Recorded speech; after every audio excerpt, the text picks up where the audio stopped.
As promised, here is part 2 of my review of the reality show Love on the Spectrum. The first thing to note about the show is that the creator and director is neurotypical, so the show looks at neurodivergence through that neurotypical lens.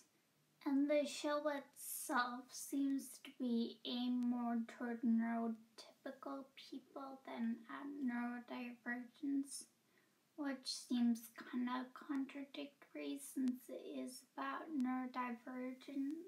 So you would think that they would want a lot of neurodivergent people to be able to relate to what's going on and feel comforted by that, but honestly, at points I felt like it was kind of a freak show.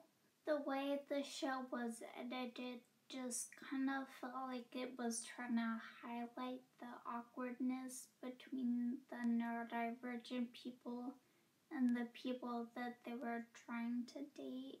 Like, the show would stretch out these long moments of silence in the dates where they didn't have anything really to say to each other. And at other times, the show really seemed to focus in on neurodivergent people doing what neurotypicals would automatically know is a huge no for people. That's not how you act in a social situation.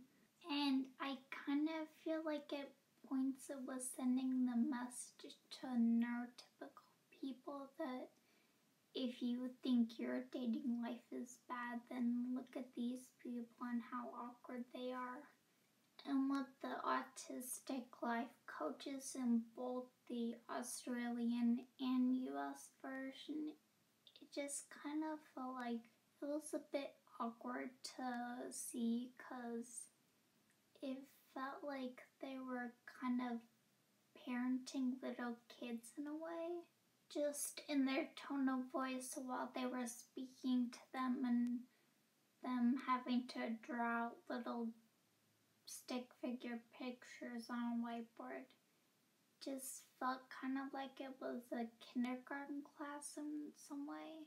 And they were teaching them basic things that you should figure out when you're a kid, like pull out a chair for a go when you go out to dinner, or make eye contact while you're speaking to someone or listening to them speak, or just like asking what their interests are and finding out what you have in common.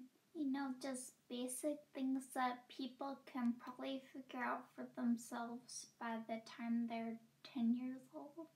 It just seemed very infantilizing to me at times. And keep in mind that all of the people on the show are adults. I think the youngest is 19 and the oldest is 60. So there's definitely a wide range there, but they're certainly not kids, not even teenagers for the most part. If they were trying to help them out, they probably should have talked to them about compromise or trust, things that would be helpful in an adult relationship, rather than just these kid things that aren't really relevant to them at that point in life. Well, I mean, they're relevant, but there's other things that are equally or more important that they should work on. And maybe the coaches did talk about those things, but the point is they didn't show them in the show, so you're just kind of shown this message of infantilization. You're not really viewing them as equal adults. And most of the things they were trying to teach them was about being in a neurotypical relationship. And most of the dates that they went on were with other neurodivergent people. So it's like, why did that even matter at all? And most of the dates that they set them up on, it was in a very neurotypical setting, like going out to dinner or going for a walk on the beach, which might not be the most comfortable environment for a neurotypical person. So again, it just kind of felt like they were targeting a neurotypical audience by putting autistic people in an environment where they know they wouldn't be all that comfortable and there would be a lot of awkward moments. But neurotypicals like watching other people be put into these situations where neurotypicals themselves would thrive, but then other people would just kind of be like a fish out of water in those situations. So it just kind of seems like they're saying, oh hey, let's put them in here and see how they act, this should be fun. As opposed to having a neurotypical see other people in the environments in which they thrive in, but that the neurotypical would think is kind of weird and they wouldn't know what to do. That's just not that interesting to watch, I guess.